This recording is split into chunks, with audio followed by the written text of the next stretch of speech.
Welcome to the Neijiaquan podcast. My name is Isaac Kamens. This is a bi-weekly podcast where my friend Jess O'Brien and I discuss internal martial arts, Qigong, and meditation. This week we continue our discussion on Grandmaster Yang Luchan, the founder of Yang Style Tai Chi. We take a look at a couple stories about his life, and then we also look at a bit more of Baiwa's Tai Chi classics. This week in our Patreon, we discuss a little bit more of Baiwa's biography, and there's a sample of that at the end of this episode, so stick around for that. All right, I hope you enjoy the episode. Take care of yourselves and be well.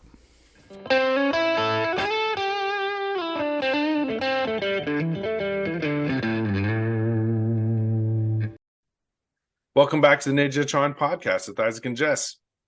Today we're going to keep talking about Yang Luchan, the founder of Tai Chi. All right, so there's a couple good stories here in The Power of Internal Martial Arts by B.K. Francis, 1998. Okay, so he talks about Yang Luchan, says, now in his version, possessed by the desire to learn the Chen family art, Yang devised a scheme to enter the Chen family village, which was barred to outsiders. Convincingly pretending to be deaf, he managed to become a servant in the family of the clan's martial arts leader. He worked hard, reliably accomplished his task, and gradually became completely trusted, and was given keys to all the room. The keys allowed him to watch the internal training, and observe that it was done behind locked doors. After the training was done, Yang practiced what he had seen late into the night, arising earlier than the others to fulfill his role as trusted servant. One day, Yang got caught. Some trainees demanded that he be thrown out from the village on the spot. Others wanted to rip him apart. The head teacher allowed Yang to demonstrate the movements he had learned through spying. Next, Yang was allowed to take the challenges from the trainees, whom he soundly defeated. The head of the clan pondered the question: if this young man had come so far without instruction, what could he do with it? Chen was impressed by Yang's good nature and character and appreciated the great patience. Chen gave him a full initiation, testing his sincerity and traditional Confucian respect for a teacher. Yang passed with flying colors. He shortly became Chen's favorite student.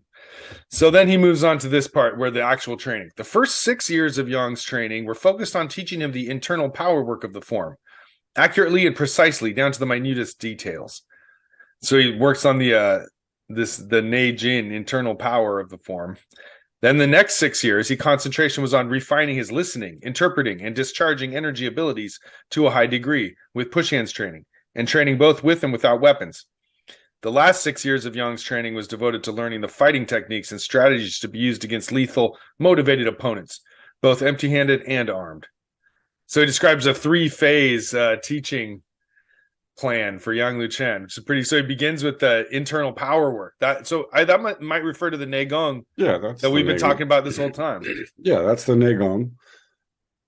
So for 6 years, it's like you were saying, you start with Neigong. That's what you were talking about. That starting with Neigong is how you started. I'm sure he was also learning the form in that period of time. Right. But the second part is about listening. Yeah. So that's your sensitivity. That's your softness. Yeah. Push hands, yielding. Yeah. That's where you learn to essentially do the Tai Chi part of the thing that's Tai Chi is really known for, and why it works so well is this softness piece. But that's kind of the second stage of it after you have basic basic body structure, just like you can move, you can hit, you can fight, just kind of like the. Then you take it up a level with the listening, interpreting, and discharging energy. Yeah, that's sort of the sensitivity part of it. The like really requires you to have the Neigong pretty much in order to do it. So it's a continuum, right? And it's Neigong in action, like we've been talking about, and Baiwa talks about in his book. And then finally, the last 6 years were devoted to learning fighting techniques and strategies to use against lethal, motivated opponents. So that's real fighting, not just playing and doing push hands and stuff. Awesome. But yeah, that's That sounds like a good program, what is that? 18 Like years. 18 years? Yeah, that's about how long it probably take. Right. And it's a pretty realistic plan. But he did start at a young age. I mean, in this one, he devised a scheme to enter the Chen family village, but so he tricked them into hiring him by pretending to be deaf and mute and sneaking around. Right. That's pretty funny. So then he left with his teacher's best wishes, and he traveled throughout China, challenging every highly respected fighter and master to test the truth of his art, both empty-handed and with his favorite weapon, the spear, known as the king of traditional Chinese weapons. Xing Yi always talks about spear fighting, but it sounds like Yang Luchan was also into spear fighting. No matter where he went, Yang unequivocally defeated everyone, without hurting them, even those who tried to maim or kill him, a superlative level of skill that made him universally recognized as a martial master of the highest level. From these challenges, he earned the name Yang the Invincible. His skill level eventually landed him a job of martial arts teacher for the Emperor's personal guard, a position reserved for the man proven to be the best martial artist in China. In time, the system that Yang taught became known as Yang Family Tai Chi or simply Yang Style Tai Chi. Yeah, so that latter part kind of mimics what the previous one, yeah. The other guy said about, so, and that's, that tracks too, because again, when you're just a street fighter kicking ass, nobody's really writing anything down. But when you get into a official position in the palace, your name starts to be recorded in things, and people have to, know who you are in a different kind of way. Known. It's like the best martial artist in China. I mean, that sounds like it could be an exaggeration, but the idea that to be a bodyguard to the emperor himself, the other one said he was the emperor's brothers. Might be more like best known martial artist. Might be one of the best, at least. Right, So one last thing, it says, the stories of Yang Luchan are legion. He was a deserved mythic figure in Chinese martial arts. Legend has it once he left the Chen village, he never lost one of his many matches. Numerous Yang-style Tai Chi books in English and Chinese tell wonderful inspirational stories about his martial exploits, as well as those of his sons. These stories illustrate the skills of which Tai Chi is capable, but often lack sufficient details as to how the skills are acquired. Many of these skills still exist today, while others seem to have been lost to later generations. Moving on to the next section of Uncovering the Secrets of Internal Power in Taiji by Baihua, we come to the next part of the Taiji Chuan Jing. It says, do not reveal defects, not showing any hindrance or breakpoints. My sense is that speaks to the Tai Chi's it's so known for its fluid nature and for its smooth movements and that sort of counterintuitive softness that it has. So don't reveal defects, not showing any hindrance or breakpoints. That to me sounds like don't do jerky type movements or sudden like strength-based movements, but you're not going to have any defects or hindrances in your fluidity of movement. What do you think? Yeah. The common way this one's described is no hollows and no protuberances. Oh, right. That nothing sticks out, nothing is collapsed. Right. So you're just talking about balance, essentially. That sort of posture, that upright posture that Tai Chi is known for, and lack of explosive movements, unless you're talking about Chen style. Yeah, so that basically the idea that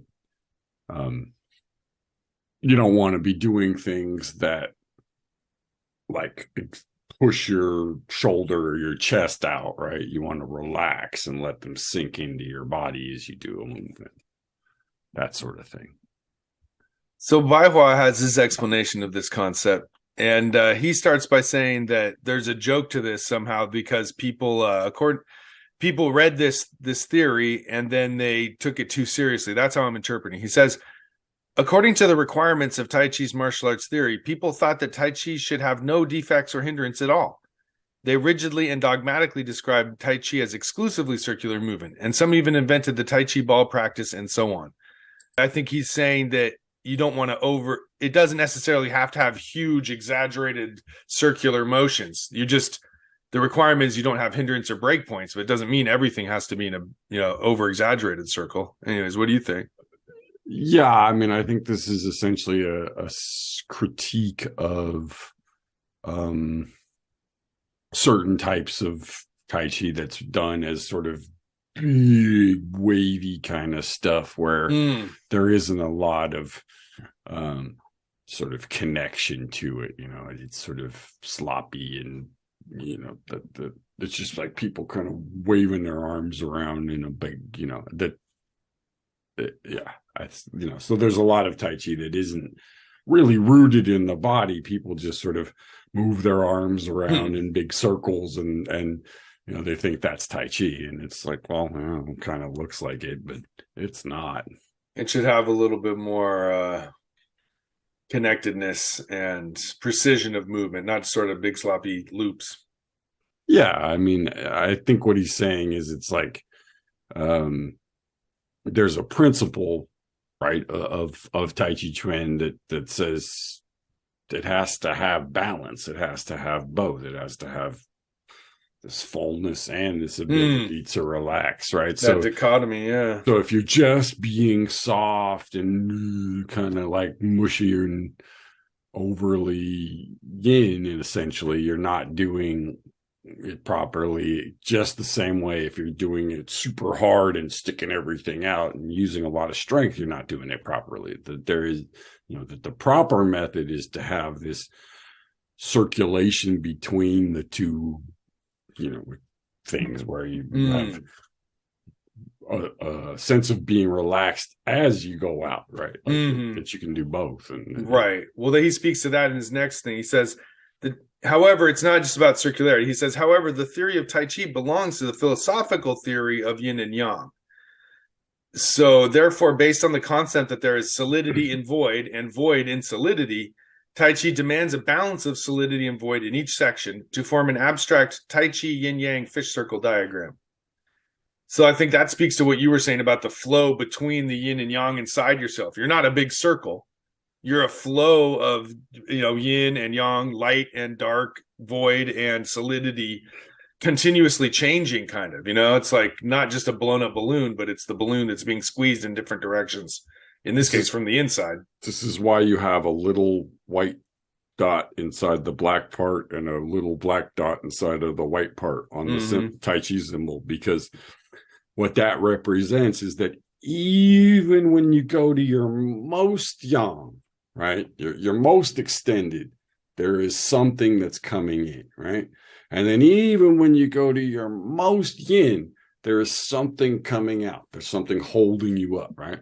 And that Tai Chi is the process of moving between these two non-extremes, if you will, and flowing between that. So you never get all the way to one extreme. You always have this flow back and forth.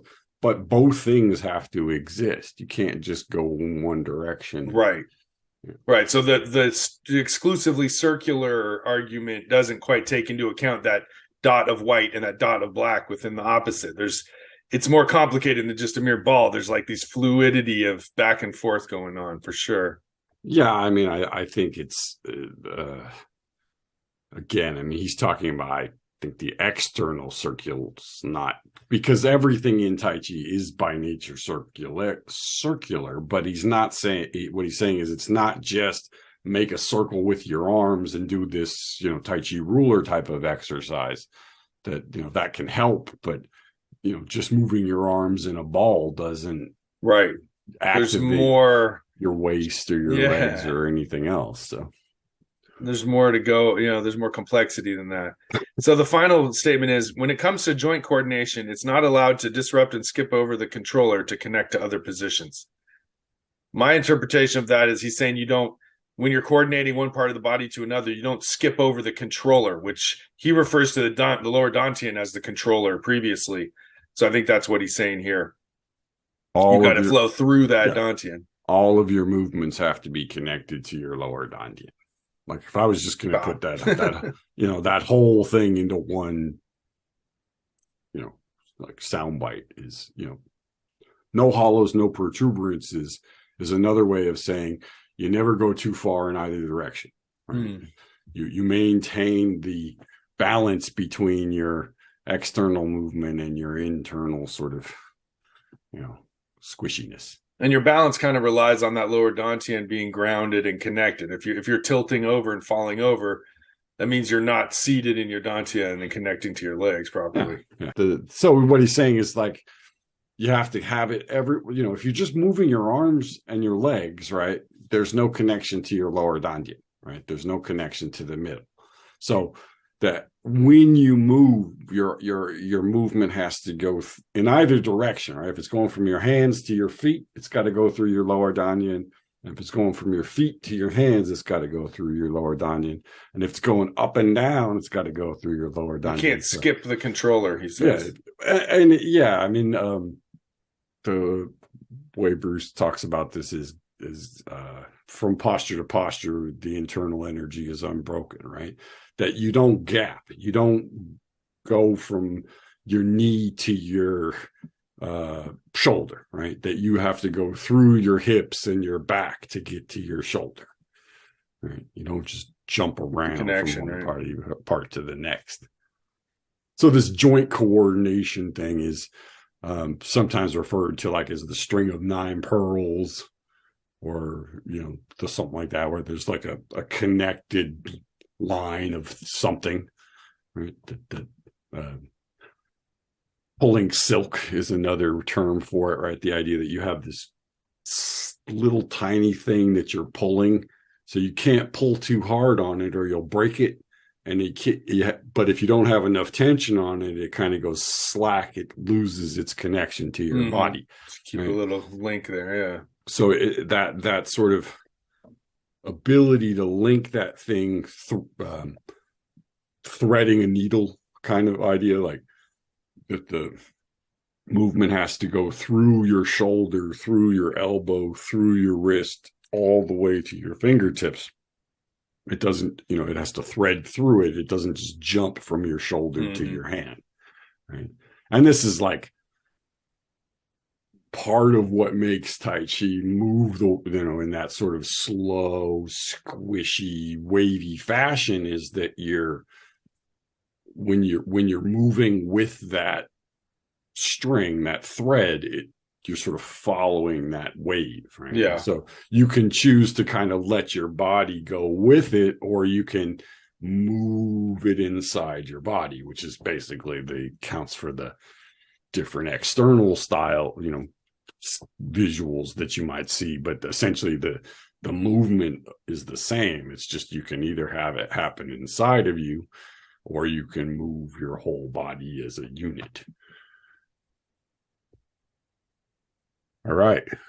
Done with that section? That section comes to a close. Okay. Until next time. All right. See you soon. Yeah, man. Take care.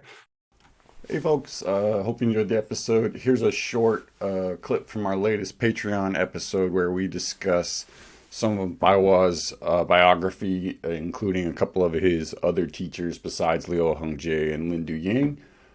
So hope you enjoy it. There's also our interview with Bruce Francis on the Patreon, so you may want to check that out.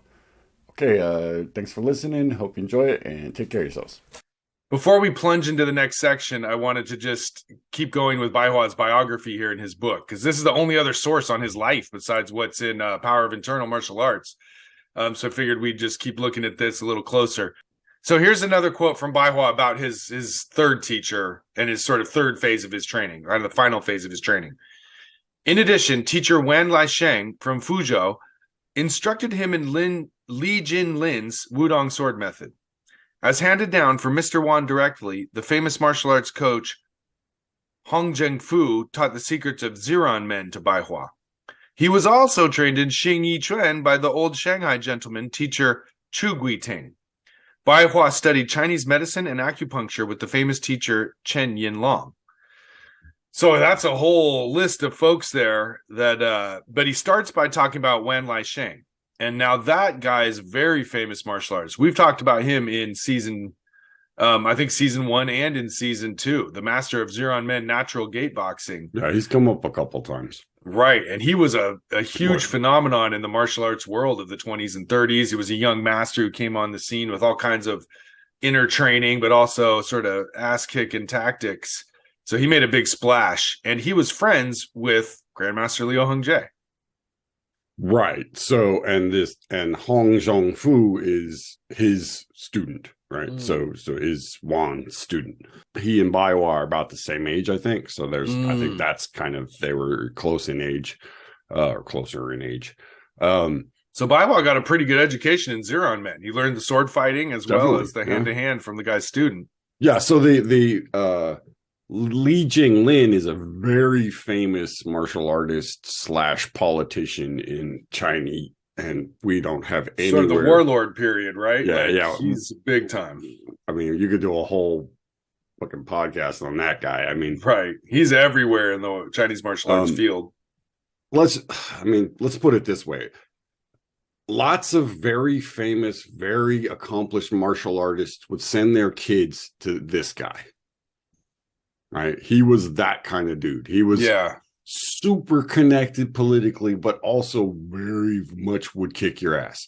Right? He kind of had it all. One of these characters, right? Right. And his sword was highly respected. His sword, it seems like a bunch of different schools adopted his sword fighting. Like the most respected, pretty much, of his time. He was the guy, right? So that's a big one. And then Chu Guting is also really well known. He was one of the creators of the standardized Yang style form. Oh, interesting. Chu Guting was born 1892 and died in 1977. So he lived a fairly long time. Turn of the century, all the way to the 70s. He was a student of Li Zhenyi, so we've talked about extensively. Right. Wow. He was that's also old school Xing Yi. He was also a student of Yang Chengfu.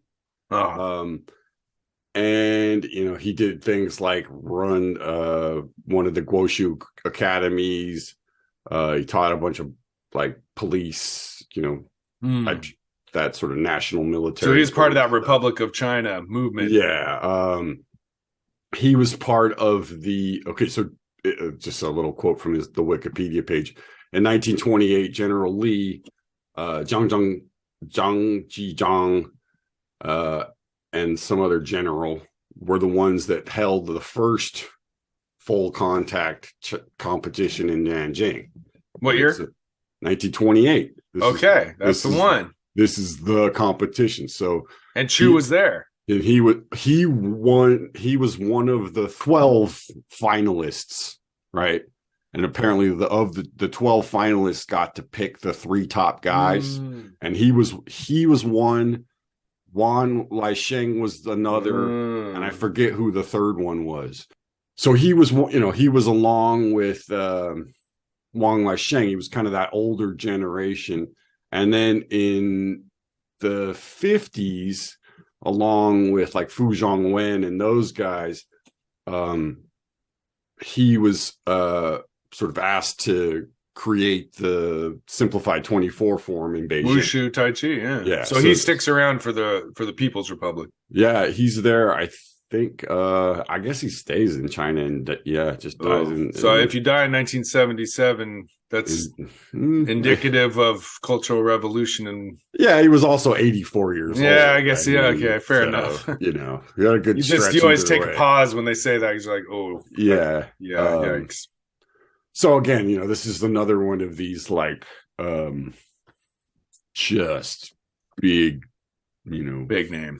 Like just massive figures. And a founding father type of guy for modern martial arts, for sure. So in a very subtle, not subtle way, Baiwa is saying, okay, well, here are the guys I trained with, Wang Laisheng, Chu Guting, right? And those two are, again, just like back to that original or that first competition, which was where, that was kind of the like, it was the great battle of Chinese martial arts, and it was kind of the peak of the wave of Chinese martial arts at that time. Because after that, the Japanese invasion happened shortly after, and things are never quite the same. Well, and it was, if your lineage came back to somebody who was in that top 12, right? Forevermore, you had this. Well, you could say, well, my teacher's point back, my teacher's teacher fought in that. Because anybody, not anybody, but most people who have some sort of connection to that, Beijing, Nanjing, the sort of first, second generation of these martial artists, they all kind of connect something to this this thing. And, Yichuan likes to say that, I think 6 of the 10 were all practiced Yichuan or something like that. Like that. There was, everybody's got. Everybody wants to claim somebody from the 1928 tournament. That's for sure. It's a seminal event. It's like it's the Dantian of modern Chinese martial arts. Even in Kumar's book, he's got the picture, from that tournament of Liu Hongzhi as a young man.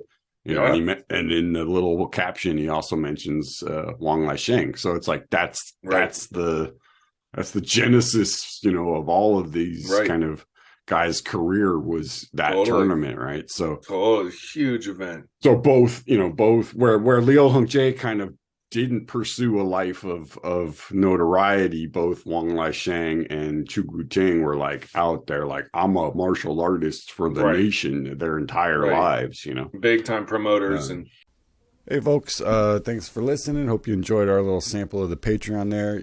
Check out the Patreon for more on Baiwa's Neigong, the Guiyang Neigong system that we discussed, as well as past bonus episodes, and of course our interviews with classmates and with Bruce, and much, much more. All right, take care of yourselves. Thanks for listening, and be well.